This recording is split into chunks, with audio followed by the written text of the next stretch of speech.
यावेळेस मात्र त्याच्यामध्ये किंबहुना देशाचंच लक्ष सगळ्यात जास्ती आपल्या शिवसेना पक्षावर असेल. कारण ही निवडणूक आपली बाळासाहेबांचे विचार आणि स्वप्न साकारण्यासाठी उचललेल्या पावला नंतरची पहिली निवडणूक आहे. आपण जी भूमिका घेतली, सरकार स्थापन केलं, त्यानंतर आपल्याला शिवसेना अधिकृत पक्ष मिळाला, धनुष्यबाण अधिकृत चिन्ह मिळालं, त्यानंतरची पहिली निवडणूक आहे. आणि म्हणून या निवडणुकीकडे साऱ्या फक्त राज्यातच नाही तर देशाचं पूर्ण लक्ष असणार.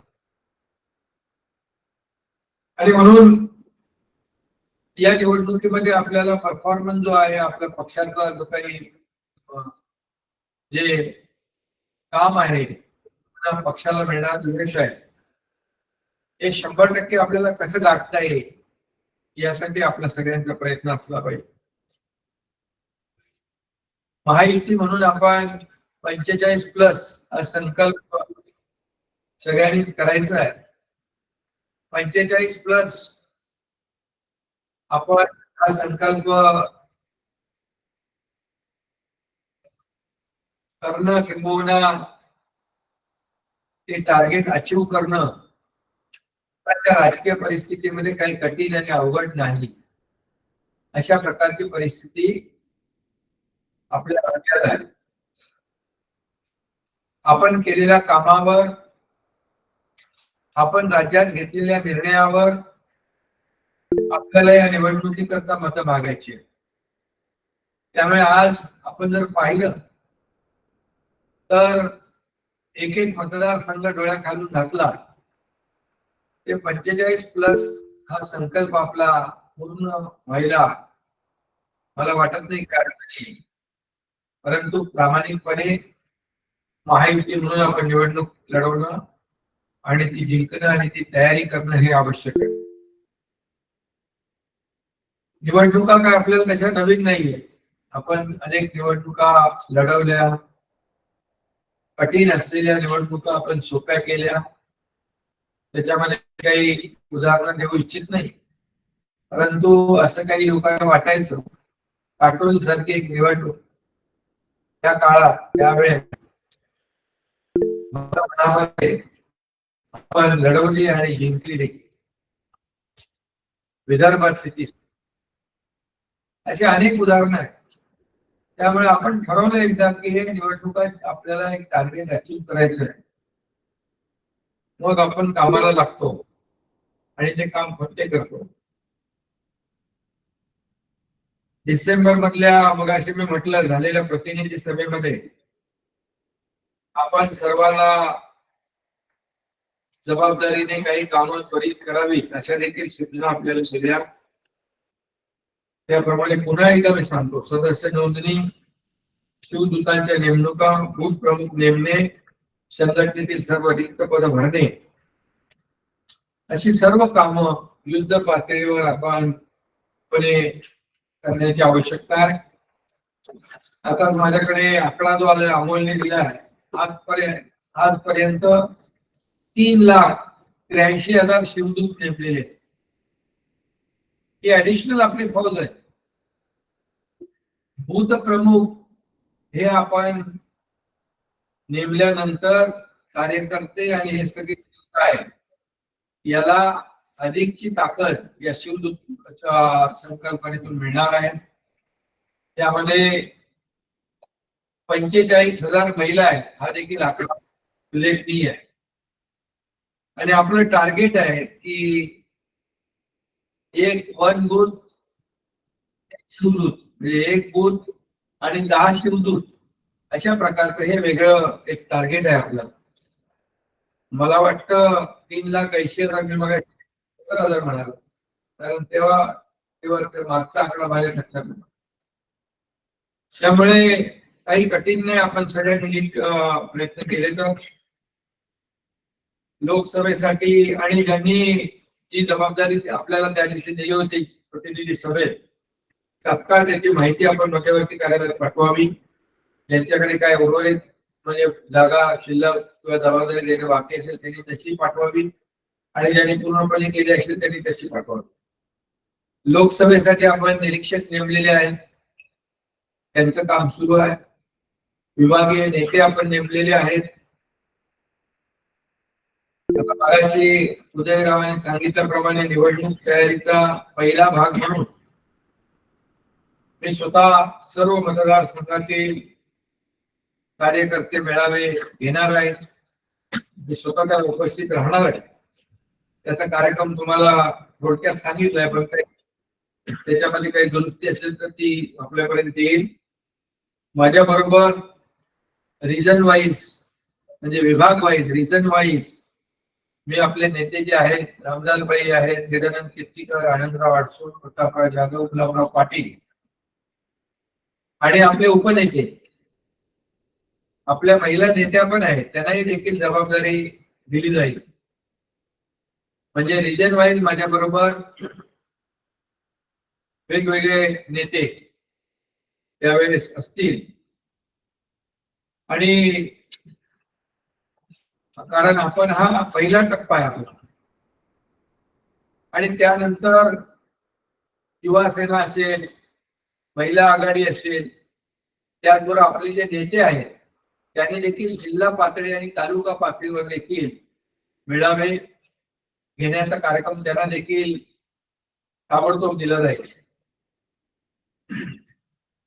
आणि हे सर्व जे आहे हे आचार माझे जे मेळावे जानेवारी अखेरपर्यंत मध्ये मध्ये म्हणजे मोदी साहेबांची सभा असेल, कार्यक्रम असतील, दावोस आहे, आपल्याला मोठ्या प्रमाणावर राज्यासाठी इन्व्हेस्टमेंटचा विषय असतो. यावेळेस देखील आपल्याला खूप मोठ्या प्रमाणावर परदेशी गुंतवणूक मिळेल. आणि हे मधल्या तारखा सोडून मला जानेवारी अखेरपर्यंत हा पहिला टप्पा पूर्ण करायचा आहे. आणि दुसऱ्या टप्प्यामध्ये देखील जे काही उर्वरित भाग आहे ते आपण पूर्ण करू. तोपर्यंत आपले नेते उपनेते यांनी देखील त्यांना देखील कार्यक्रम दिला जाईल. कारण सभा किती मोठी आहे किंवा मेळावे किती मोठे आहेत यापेक्षा त्या त्या भागात मेळावे होणे महत्वाचे आहे. ते कार्यकर्त्यांना जे काय आपल्याला मोटिवेट करायचं आहे म्हणजे पदाधिकारी आणि कार्यकर्ते, मोठ्या जाहीर सभा आपल्या महायुतीच्या पण होतील. शिवसेना, भाजपा, अजित पवार यांच्या ज्या महायुतीच्या सभा होणार आहेत त्याच्या तारखा देखील आपल्याला कळवल्या जातील. परंतु आपलं आता एक शिवसेना म्हणून जे काही वातावरण निर्मिती आहे ही वातावरण निर्मिती आपल्याला त्या ठिकाणी करायची. मतदारसंघामध्ये लोकसभा पहिली आहे म्हणून लोकसभा वाईज आपण पुढे जातोय.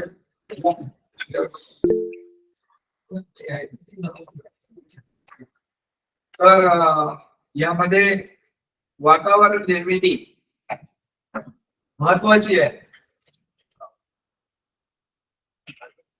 आणि ती वातावरण निर्मिती निवडणुकीच्या आधी झाली की आपली निवडणुकीला आपण पक्ष तयार झाला अशा प्रकारचं एक वातावरण तयार होतं.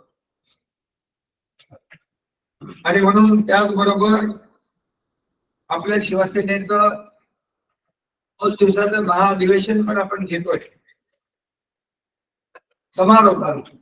हे सर्व सभा झाल्या म्हणजे मेळावे आपल्या पदाधिकाऱ्यांचे कार्यकर्त्यांचे मेळावे झाले की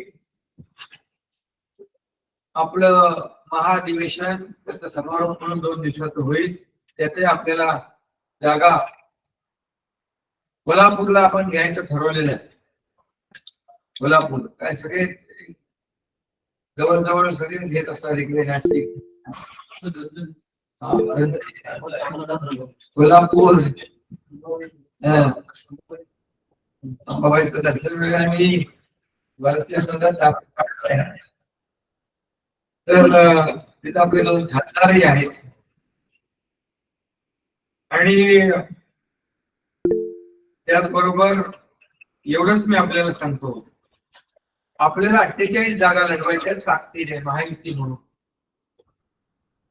कुठली जागा कुठली पार्टी लढवणार, कोण लढवणार, त्याच्या भानगडीमध्ये आपल्याला विचार करण्याची आवश्यकता नाही. समोरून मीडियामधून बऱ्याच उलटसुलट बातम्या येतील, ही जागा घेतली, ती जागा सोडली, त्याच्यावर काही विश्वास ठेवू नका. आपल्याला 48 जागा ताकदीने महायुती म्हणून लढवायची आहे आणि महायुतीला विजयी करायचा आहे. आदरणीय देशाचे प्रधानमंत्री मोदी साहेबांना महाराष्ट्राकडून खूप अपेक्षा आहेत. उत्तर भारत युपी नंतर उत्तर भारत नंतर सेकंड नंबरला आपण आहोत. त्यामुळे आपल्याकडून खूप मोठ्या अपेक्षा 45+ आदरणीय मोदी साहेबांना आहेत. आणि त्यामुळे आपण पाहिलं की 4 राज्याच्या निवडणुका झाल्या, त्याच्यामध्ये काय काय अंदाज वर्तवले होते मीडियाने, इतर पक्षाने, झालं सपाट सगळं होणार, हे झालं ते झालं, आता देश जिंकला, अशा आविर्भावामध्ये काही लोक बोलत होते. पण शेवटी जनता जनार्दनाच्या हातात असत झालं आणि सगळ्यांनी जे अंदाज वर्तवले फोल ठरले. 3 राज्यामध्ये आपला एनडीए म्हणजे भारतीय जनता पार्टी पूर्ण बहुमताने निवडून. मी देखील अनेक ठिकाणी गेलो तो प्रचारात. त्यामुळे कोण कुठली जागा काय झालं, हे झालं ते झालं, ही जागा गेली ती जागा आली, हे काय तुम्ही डोक्यात घेऊ नका. आपल्याला 48 जागा मजबूतीने लढवायच्या आहेत आणि त्या जिंकायच्या आहेत महायुती म्हणून. हे फक्त लक्षात असू द्या. बाकी जे काही विषय आहेत ते आपण वरिष्ठ पातळीवर बघू. कारण आपण पाहिलेलं आहे की राज्य सरकारच्या माध्यमातून जे काही 1.5 वर्षभरामध्ये कामं आपण केली, जे निर्णय आपण घेतले, ते लोकहिताचे जनहिताचे. त्यांच्या ज्या ज्या ठिकाणी मी जातो, कालही मी चंद्रपूरला गेलो विदर्भामध्ये, पण तिथल्या लोकांचे जे काही चेहऱ्यावरचे त्यांच्या हावभाव, त्यांच्याकडून झालेलं स्वागत, आणि ते काही लपत नाही. म्हणजे आपल्याला आपल्या सरकारच्या बद्दल एक पॉझिटिव्ह भूमिका आणि भावना लोकांमध्ये निर्माण झालेली आहे. काम करणारं सरकार, घरात बसणारं सरकार नाही, काम करणारं, रस्त्यावर उतरून फील्डवर निर्णय घेणारं सरकार, ही आपली सरकारची इमेज आहे. शासन आपल्या दारीमधून त्यांची प्रचिती आली. शासन आपल्या दारी जवळपास 2 कोटीपेक्षा 2,74,00,000 लाभार्थ्यांना आपण लाभ दिले. 2,74,00,000 लाभार्थी म्हणजे छोटा आकडा नाही. योजना तर अगोदरच्या होत्या, निर्णय पण अगोदरचे होते, परंतु ते प्रभावीपणे लोकांपर्यंत पोहोचत नव्हते.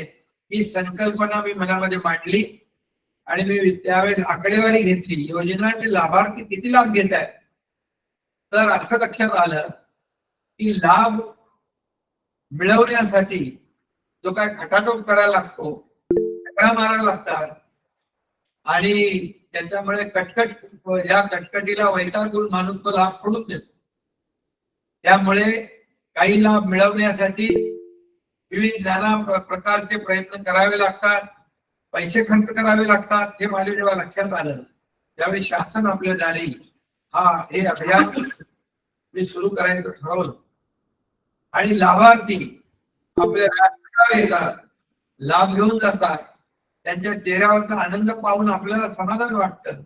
आज ट्रॅक्टर पासून, पॉवर टिलर पासून, ड्रोन पासून, महिला आघाडीच्या ज्या काही योजना आहेत त्यापासून, घराच्या किल्ली पासून अगदी दाखल्यांपर्यंत सगळं मोठे मोठे अवजार, हार्वेस्टर शेतकऱ्यांना आपण तिथंच एका छताखाली देण्याचा निर्णय घेतला. आणि ही योजना देशातली पहिली योजना ठरली आणि यशस्वी ठरली. याची चर्चा खूप ठिकाणी चालू आहे. त्यानंतर अनेक, आणि तेवढंच आपल्या लोकांपर्यंत पोहोचवायचं आहे. त्याचबरोबर अनेक आपण योजना घेतल्या. लेक लाडकीची योजना आली, शेतकऱ्यांना 6,000 रुपये आले, पीक विमा योजना 1 रुपयाला आली, एसटी मध्ये 50% सवलत आपण दिली.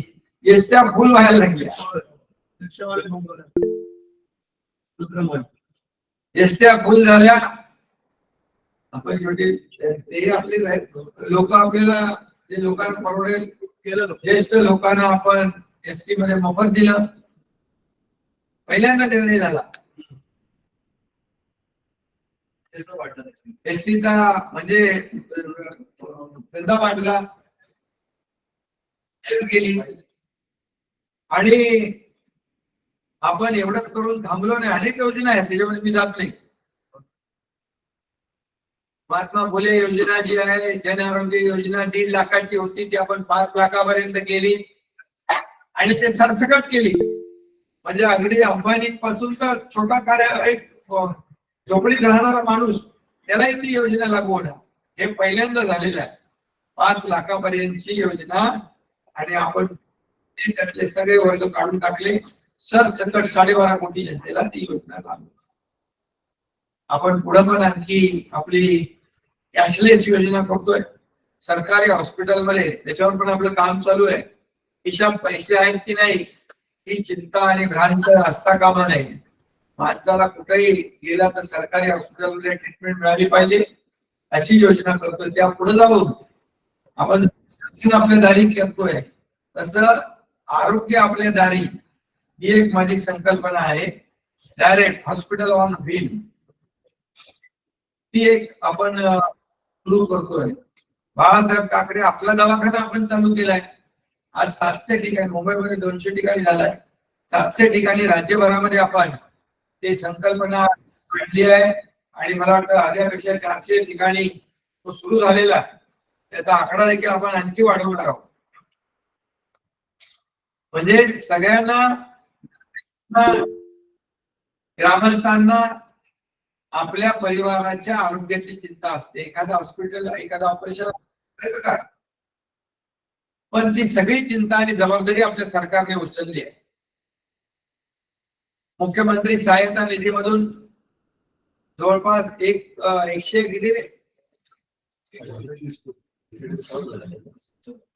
कोटीपेक्षा जास्ती 1.5 वर्षामध्ये आपण 150 कोटीचा टप्पा पार केलेला आहे.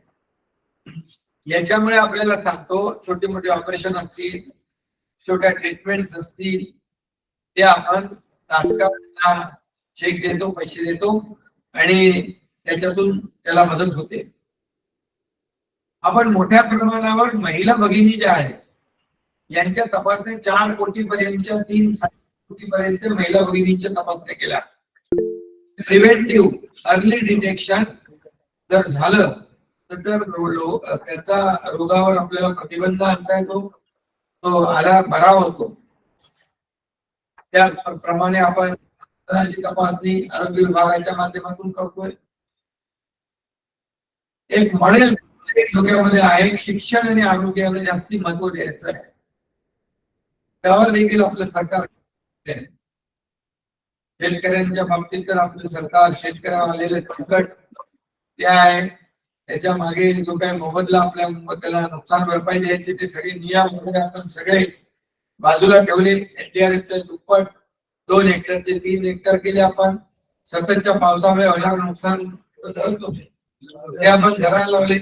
6,013 एनडीआरएफचे 7,800 होते, आपण 13,600 केले.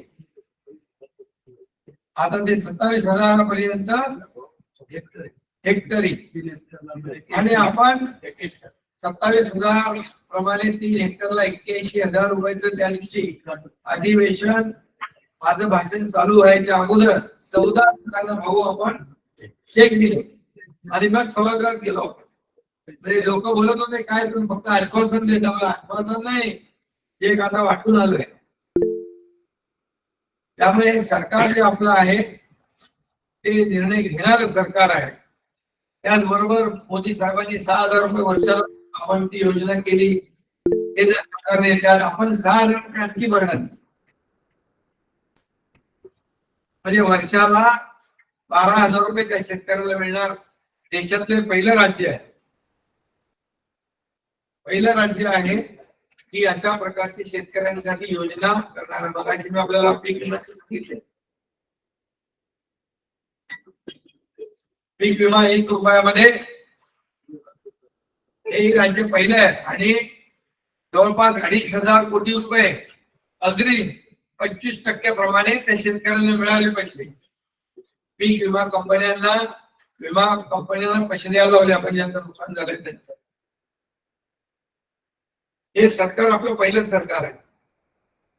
सिंचनाचे तुम्हाला म्हणजे तुम्हाला थोडी माहिती असली पाहिजे म्हणून सांगतो. 65 सिंचनाचे प्रकल्प आपण मंजूर केले. जवळपास 10 लाख हेक्टर जमीन शेतकऱ्यांची त्याच्यामध्ये ओलिताखाली येणार. म्हणजे शेतकऱ्यांना खूप मोठा फायदा होतो. आपण शेतकऱ्यांच्या आत्महत्या कमी व्हाव्यात म्हणून मी टास्क फोर्स जो आहे तो पुनर्गठन करण्याच्या देखील सूचना दिलेल्या आहेत. शेवटी एक माणसाची आत्महत्या वाचली तरी आपल्याला थोडं समाधान आहे. आणि अशा अनेक योजना आपण या ठिकाणी सुरू केलेल्या आहेत. महिला सशक्तीकरण म्हणजे महिला बचत गटाला आपण ताकद देतोय. त्यांच्या वस्तू, त्याचं ब्रँडिंग, त्याचं मार्केटिंग, त्याला विक्रीसाठी जागा जिल्हा लेवलला, महापालिका लेवलला आपण करतोय. त्याच्यामध्ये देखील आपण इंटरेस्ट घ्या सगळ्यांनी. सरपंचांची म्हणजे गावामध्ये सरपंच असतो, प्रत्येक गाव आपल्याला जोडायचं आहे. सरपंच सशक्तीकरण, त्याला ताकद देण्याचं काम आपलं सुरू आहे. ग्रामदूत अभियान आपण या ठिकाणी सुरू करतोय. मुख्यमंत्री उद्योग रोजगार मित्र या ठिकाणी ती आपण हे करतोय. आणि मोठ्या प्रमाणावर आपण आरोग्याचं आपण सांगितलं मी मगाशी, आरोग्य आपल्या दारी हे आपण या ठिकाणी पुढे आणतोय. म्हणजे आपल्याला फक्त एवढंच काम करायचं आहे की ज्या योजना आपण सुरू केल्या त्या लोकांपर्यंत पोहोचवायचे.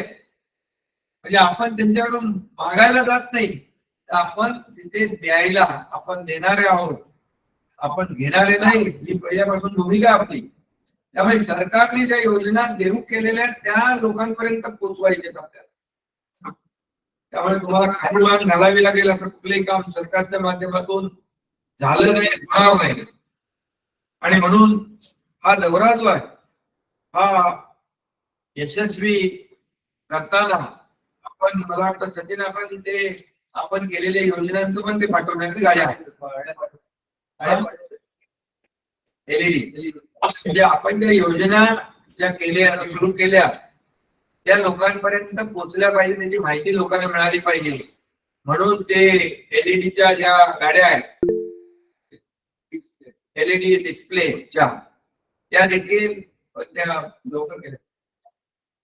त्या देखील आपण तालुका पातळीवर, गाव पातळीवर आपण हे करतोय. स्वच्छता मोहीम तर आहे, डीप क्लीन ड्राईव्ह. ते लोक त्याच्यामध्ये लोक, आता मी मुंबई टार्गेट केलंय. आता मुंबईमध्ये लोक त्यांना वाटतंय साफ केलंय, सफाई चालू आहे. मुख्यमंत्री काय रोज येतात. स्वच्छतेला तर एवढा फायदा, लोकांचा रिस्पॉन्स आहे की नागरिक त्याच्यामध्ये सहभागी झाले, NGO सहभागी झाले, शाळेतली मुलं सहभागी झाले आणि ती एक लोक चळवळ होणार आहे. फक्त मुख्यमंत्र्यांचे अभियान नाहीये किंवा मुंबई महापालिकेचं अभियान नाही, तर ती लोक चळवळ होती आहे.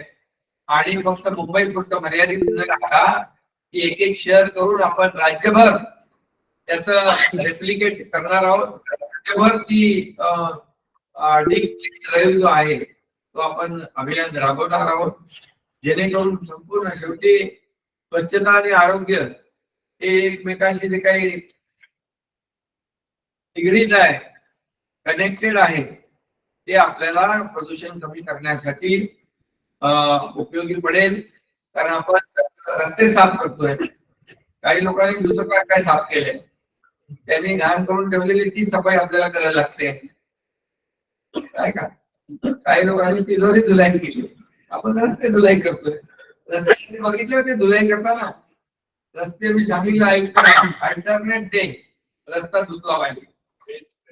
त्या ह्याच्यापासून त्याची यंत्रणा आपण करतोय.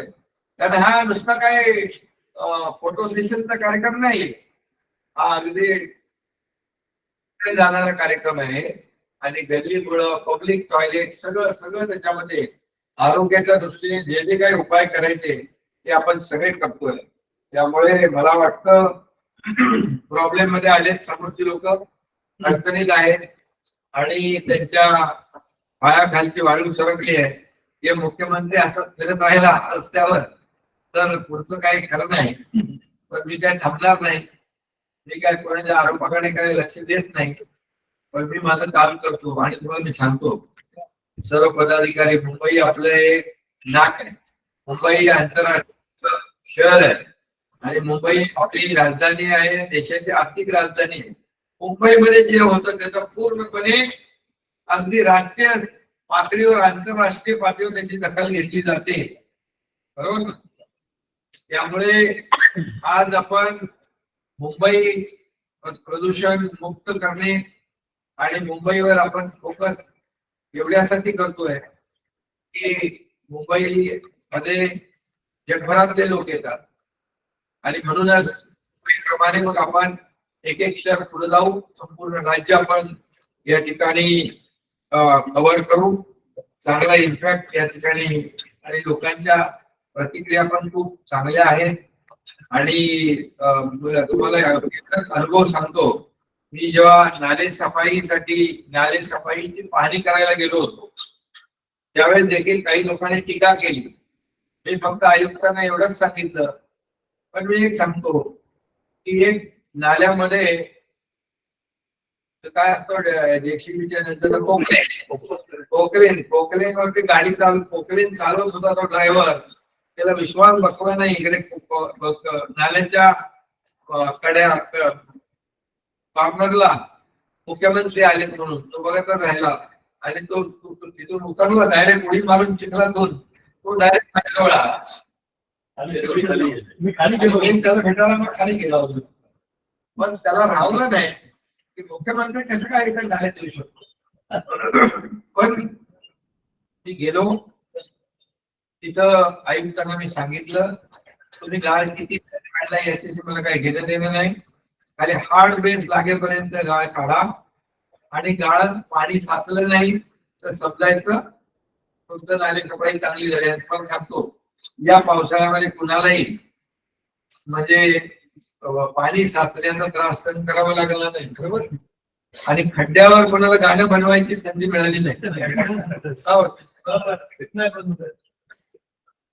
मला भेटली होती एका कार्यक्रमामध्ये, एक कार्यक्रम होता त्याच्यामध्ये मी बोललो, मनीष का काय गाणं नाही बनवलं. काय साहेब, यावेळेस तुम्हाला संधीच नाही दिली, खड्डे नाही नव्हते.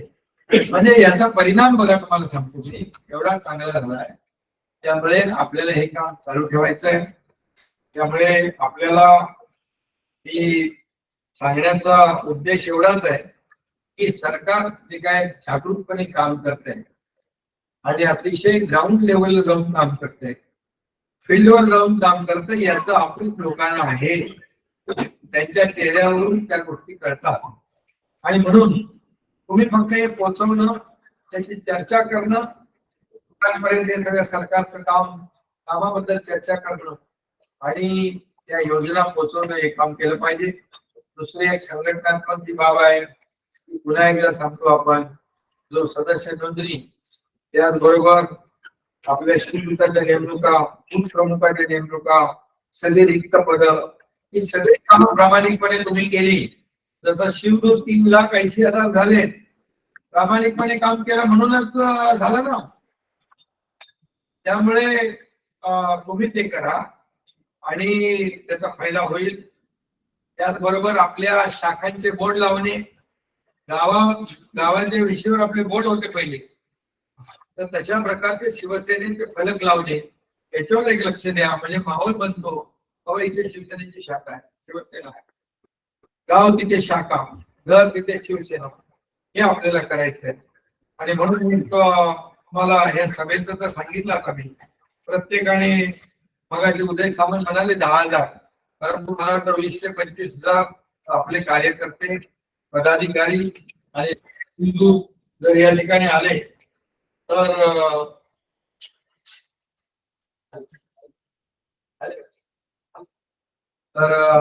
तुम्ही त्याची तयारी ठेवा. एक तुम्हाला एक सभेचं फॉर्मॅट एकसारखं असलं पाहिजे, त्याचं नियोजन केलं जाईल. त्याची तुम्हाला माहिती मिळेल. यामध्ये आपले भाऊ संजय थोडे, आशिष कुलकर्णी, संजय मशिलकर आणि आपली सगळी जी बाकी मंडळी आहेत ती सगळी तुम्हाला त्याच्यामध्ये म्हणजे कॉर्डिनेशन टीम, नियोजन टीम, त्याच्यामध्ये आणखी लोक घ्या त्याची. आणि याच्यामध्ये नियोजन टीम मध्ये उपनेते आहेत, सचिव आहेत, मंत्री आहेत, खासदार, आमदार, विभागीय नेते, संपर्क प्रमुख, निरीक्षक यांचा सगळ्यांचा समावेश लोकल. आणि मला वाटतं असं आपण जर केलं तर एकदम आपला प्रामाणिकपणे मोठा आपला शिवसंकल्प अभियान 45 मिशन 45+ आपला यशस्वी होईल. मला वाटतं एवढ्या सूचना भरपूर झाल्या. आणि दुसरी एक महत्वाची सूचना म्हणजे, आणि कृपया आपल्याला सगळ्यांना सांगतो, हा टाइम बाउंड प्रोग्राम आपण केलेला आहे. याच्यामध्ये वेळ बदलून, दिवस बदलून कुणी आग्रह धरू नका. नाही तर एकदा आपल्याकडे वेळ नाहीये आणि एकदा तुमचा वेळ बदलला की तो परत तुमचा वेळ कधी येईल माहिती नाही. त्यामुळे आपण जे काही तिथे नियोजनामध्ये करायचं आहे ते मनापासून करा, सगळ्यांना घ्या, जे इथून मदत लागेल ती मिळेल, एवढंच आपल्याला सांगतो. आणि पुन्हा एकदा मनापासून आणखी एक आपली जी मंदिर उद्घाटनामध्ये आहे, राम मंदिर उद्घाटन 22 जानेवारीला होतंय. हा आपल्या म्हणजे करोडो राम भक्तांचं स्वप्न, आपल्या हिंदू सम्राट बाळासाहेबांचं स्वप्न होतं की मंदिर अयोध्येत झालं पाहिजे. तर काही लोक टिंगल करत होते, चेष्टा करत होते, मंदिर वही बनाएंगे, तारीख नहीं बताएंगे. पण आदरणीय मोदी साहेबांनी मंदिरही बांधलंय, तारीखही झाली फिक्स, 22 जानेवारी उद्घाटन आहे. आणि त्यामुळे आपापल्या मगाशी सांगितल्याप्रमाणे उदय सामंतनी चांगलं एक त्यांचा पॅटर्न तयार केलाय. त्याच्यावर आपल्या गावातल्या, शहरातल्या मंदिरावर रोषणाई करणं, प्रत्येक घरावर गुढी किंवा आपला भगवा झेंडा लावणं, आपल्या ग्रामदेवता मंदिर किंवा गावातील, शहरातील इतर मंदिरात भजन कीर्तन आयोजित करणं, लोककला कार्यक्रमांचं आयोजन करणं, किंवा 21 आणि 22 जानेवारीला गावात, शहरातील चौकात, नदी घाटावर, मंदिर परिसरात दीपोत्सव आयोजित करणं, दिवे लावणं, सर्व चौक भगव्या पताका, भगवे ध्वज लावून एक माहोल तयार होईल. आणि म्हणून आज जे काही स्वप्न साकार होते बाळासाहेबांचं, करोडो राम भक्तांचं, त्याप्रमाणे आम्ही डिझाईन देऊ आपल्या मध्यवर्ती कडून. तशा प्रकारचे होर्डिंग बाळासाहेबांचं स्वप्न साकार केल्याबद्दल फलक, होर्डिंग अशा प्रकारचे आपापल्या भागामध्ये लावणं. आणि त्याचबरोबर 22 जानेवारीचा जो काही तिथला सोहळा आहे तो डायरेक्ट रिले तिथे थेट प्रक्षेपण आपापल्या भागामध्ये स्क्रीनवर करण्याची जबाबदारी देखील आपल्या तिथल्या सर्व प्रमुख पदाधिकाऱ्यांनी करायची आहे. त्यामुळे आपल्या सर्व नागरिकांची त्याच्यामध्ये सहभाग होईल. त्याचबरोबर विश्व हिंदू परिषदचे लोक जे आहेत ते अक्षता वाटप, ठाण्याला एक कार्यक्रम झाला, मी स्वतः त्याच्यात हजर होतो, 1 ते 15 उपस्थित होतो मी. 1 ते 15 वाटप, 1 ते 15 अक्षता वाटप आणि फोटो वाटप. त्याच्यामध्ये देखील विश्व हिंदू परिषद आपल्या लोकांना कॉन्टॅक्ट करायला लागतो आणि आपण त्यांच्याशी संपर्क करायचा, ते आपल्याशी करतील. आणि गावात आपण सोबत गेलो, अक्षता वाटप आणि ते रामाचा फोटो या ठिकाणी निमंत्रण रूपी त्या ठिकाणी त्यांना आपल्याला देता येईल. कारण हा शेवटी आपला एक अस्मितेचा, श्रद्धेचा विषय राहिलेला. काय राम मंदिर आपल्यासाठी राजकीय विषय नाहीये, एक श्रद्धा, अस्मिता, भक्तिभाव हा विषय आहे आणि आपल्या बाळासाहेबांचा जिव्हाळ्याचा विषय. त्यामुळे याच्यात देखील आपण हा कार्यक्रम जो आहे राम मंदिराच्या उद्घाटनाचा आपला आहे अशा भावनेने आपण त्याच्यामध्ये सहभागी व्हावं, अशा प्रकारचं मी या ठिकाणी आपल्याला सूचना देऊ इच्छितो. आणि बाकी तुम्हाला वेळोवेळी संपर्क होईल. आणि जे गावं मी सांगितली त्यांच्याशी तुम्हाला काय मोठी करा, मोठी करा, म्हणजे काय त्याच्यामध्ये महाराष्ट्र मोठा आहे तर ते परत आढावा भेटत घ्या. आणि हा आपला शिवसंकल्प मिशन 45+ त्याच्या इथे मिशन 40 आहे.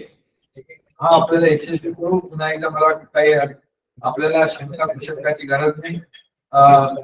आपण फक्त महायुती म्हणून हे टार्गेट ठेवायचं आहे. आणि मला विश्वास आहे की महायुती म्हणून जे काय मी फिरतो राज्यभर, जी काही सरकारने कामं केली, केंद्र सरकारने जी काही कामं केली, मोदी साहेबांनी 9 वर्षात जे काही काम केलं, जे 50-60 वर्षात झालं नाही, त्याच्या आकडेवारी मी माझ्या तोंडे पाठ आहे, पण मी असं ते देऊ इच्छित नाही, कारण वेळ आपल्याकडे कमी आहे. त्यामुळे जे काय आपल्या देशाचं गौरव संपूर्ण जगभरामध्ये वाढवण्याचं काम मोदी साहेबांनी केलंय आणि त्याची प्रचिती आपल्याला वारंवार येते. केंद्र आणि राज्य सरकार डबल इंजिनचं सरकार काम करत आहे, हे लोकांना विश्वास आहे. या कामाच्या जोरावर निवडणुका लढवायच्या आहेत आणि आपण निवडणुका जिंकायच्या. एवढंच. धन्यवाद.